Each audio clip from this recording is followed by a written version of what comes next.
കുളക്കോഴി കൂട് കിട്ടുവാണ്. ഇതിപ്പം ഏപ്രിൽ സമയമാണ്, വേനൽക്കാലം തുടങ്ങി. അപ്പോൾ അതുകൊണ്ട് ഇതുങ്ങൾ കൂട് കൂട്ടുന്ന സമയമുണ്ടോ.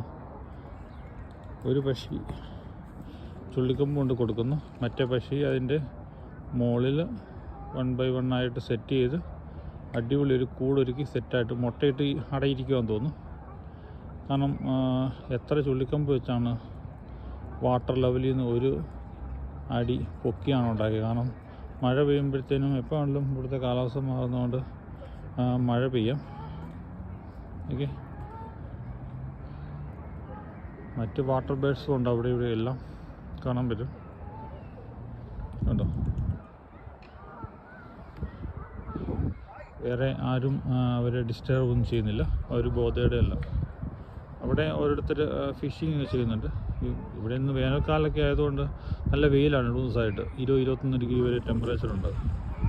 അപ്പം യൂത്തന്മാർ പിള്ളേർ വലിയ ഷെഡൊക്കെ കെട്ടി ഫിഷിങ്ങിന് വന്നിരിക്കുന്നു. ഫിഷിങ് ഇട്ടിട്ട് ഒരു കാര്യമൊന്നും ഒന്നും കിട്ടാനും കുഴപ്പമൊന്നുമില്ല. കാരണം ഈ ഇത്രയും ബേഡ്സുള്ള പോണ്ടിനകത്ത് വെള്ളക്കെട്ടിനകത്ത് എവിടെയാണ് ഫിഷിനെ കാണുന്നത്. ഇവിടെ ലൈസൻസൊക്കെ എടുക്കണം.